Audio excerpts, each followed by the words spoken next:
Pero kung isang kwento tungkol sa isang tiyahin at ang kanyang pamangkin, very close po sila. Ano man po ang okasyon sa kanilang pamilya, pag nakikita sila, sila po ay nagtatabi.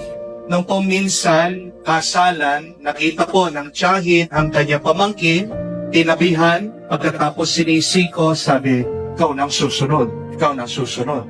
Eh mga bata po ngayon, di ba, bakit ayaw magpakasal? Naiinis, no? Ayaw po, ayaw. Nakita na naman po sa isang party, bigla-bigla, may nag-propose doon sa mga pinsan.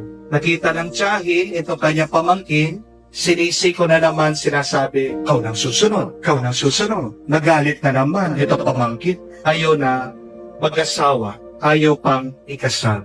Kaya lang, nung minsan, nakita po itong dalawa, ang tiyahin, nandoon, ano po ang okasyon? Libing. Nilapitan po ng pamangkin ang tiyahin, gumante. Siniko po yung kanyang tiyahin, sabi, tita, ikaw na susunod, sabi niya. Mga kapatid, bakit ba nagiging napakabigat ng iyong buhay? Kasi maaaring nakikita mo ang buhay ay isang karera. Life is not a race. You can think about life as a race. But if you see life as a race, as a competition, life will become very difficult. You will be burdened with this life. Gusto mong maging magaan ang iyong buhay? Huwag mong isipin na ang buhay ay unahan. Amen? Huwag mong isipin na ang buhay ay isang karera. Amen? Huwag mong isipin na ang buhay ay pagalingan, payamanan, pasikatan. Amen? Pero paano magandang tingnan ang buhay? Ang buhay ay paglalakbay. Amen? Lahat tayo, meron tayong kanya-kanyang paglalakbay. Huwag mong ikukumpara ang iyong buhay sa buhay ng iba. Naglalakbay tayo lahat, wari ang iba, nauna lang sa iyo sa paglalakbay. Pero kung ano ang nakalaan na grasya ng Diyos para sa iyo, mararating mo yon kung magsusumikap ka at kung maniniwala ka sa Diyos. Amen? Faster is not always better. Ulitin ko po, faster is not always better. Sabihin nyo nga po, faster is not always better. Maaaring nauna ka nga, pero marami kang sinakripisyo mahalaga. Maaaring nauna ka nga, pinilit mo yung hindi para sa iyo, aalisin din ng Diyos. Amen? Focus on your journey. Pagbutihin mo ang iyong paglalakbay. Manalig ka na hinahanda ng Diyos ang para sa iyo. Ganyan po ang kwento ni San Matias. Si San Matias, hindi po siya hinirang o napili kasama ng mga orihinal na apostoles. Dahil po sa pagtataksil ni Judas, nagkulang po ng bilang ang mga apostoles. Kung nakinig po kayo sa unang pagbasa, narinig niyo kung paano nila pinili si San Matias. Nagbunutan sila, nagdasal sila. Pero tinignan pa rin nila, sino ba yung mga kasama nila mag-umpisa noong tinawag sila ng Panginoon. At si San Matias, yung napili. Tingnan niyo po, hindi siya yung first choice. Second choice na siya. Huli na siyang napili. Pero kahit nahuli, ito ang mahalaga. Napili pa rin siya. At di ba napakagandang mabuting balita? Sabihin mo din yon sa iyong sarili. Huli man ako, pipiliin pa rin ako ng Diyos. Amen? Mahuli man ako, pagpapalain pa rin ako ng Diyos. Amen? Huli man ako, gagabayan at gagabayan ako ng Diyos. Amen?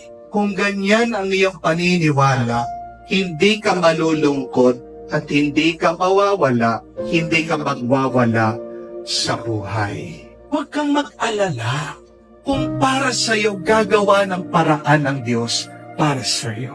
Basta't maniwala ka doon sa salita ng anghel na sinabi din sa ating mahal na ina that nothing will be impossible for God.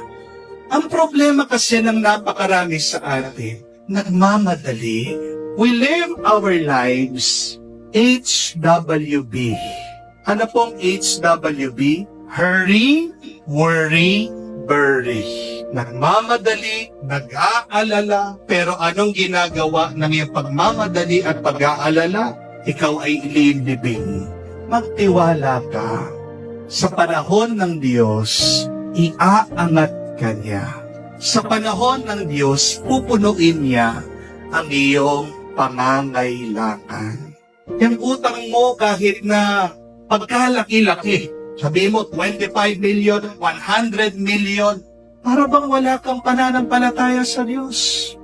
Ano yung 100 million sa Diyos? Yan ay sentimo lang. Di po ba? Nagmamadali ka, nagumaling ka sa sakit mo. Eh yung gumawa sa katawan mo ay ang Diyos. Siyang may-ari ng katawan mo.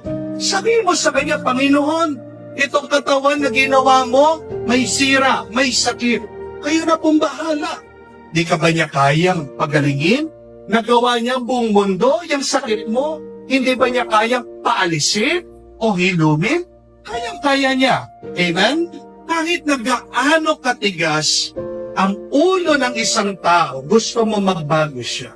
Pag ang banal na Espiritu pumasok sa isip at puso ng Diyos, tuloy-tuloy ang pagbabago niyan. Magtiwala ka lang. Huwag kang magmadali. Huwag kang mag-alala. Pag ikaw ay nagmamadali at nag-aalala, anong ibig sabihin? Hindi ka naniniwala at hindi ka nagtitiwala sa Diyos. Amen? Pero pag marunong ka maghintay at ikaw ay nagpapasensya, anong ibig sabihin? Malalim ang iyong pananampalataya sa Diyos. Tandaan niyo po ito. Quick success builds ego, but slow success builds character. Ulitin ko po. Quick success builds ego, kataasan ng loob. Slow success builds character, matibay na pagkatao. Ano ang sinasabi ng Biblia pag meron kang kayabangan, kataasan ng loob? After the pride comes the fall. Mabilis na dumating, mabilis ding mawawala. Pero kahit na mabagal ang pagdating, mananatili yan ngayon hanggang sa magpa sa walang hanggan. Amen? Amen. Ang kuneho mas mabilis sa pagong. Amen? Pero ang tanong, sinong mas matagal ang buhay sa dalawa? Mabilis nga ang kuneho, pero pagkatapos ng 1 taon, patay na yan. Pero ang pagong, mabagal man ang kilos. Alam niyo po kung gaano katagal nabubuhay ang pagong? 150 years. Kaya nga, magalak ka, matuwa ka, kahit na naghihirap ka, kahit na napakabagal na pagpasok, kala mo ng grasya ng Diyos sa iyong buhay. Dahil pag dumating naman, talagang yan pinaghirapan mo, nanalig ka sa Kanya, walang tao ang makakanakaw niya. Walang sino man ang makakasira na pagpapala na ipagkakaloob ng Diyos sa iyo. Amen? In God's time, believe that, wait for that. Pero po kung kaibigan, nalungkot ng COVID dahil nag-board exam siya, doktor po, hindi siya pinalad, bumagsak, hindi pumasa. Pinagdarasal ko siya. Sabi ko, huwag ka mag-alala. May mabuting plano ang Diyos. At hindi po siya tumigil, nananalig, nanalangin.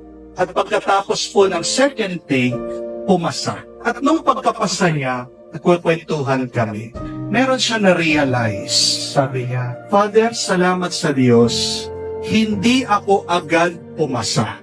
Kasi kung agad ako naging doktor, panahon ng COVID, kasama ako sa mga doktor na dineploy sa ospital at baka isa din ako sa mga doktor na nahawa ng COVID at baka namatay.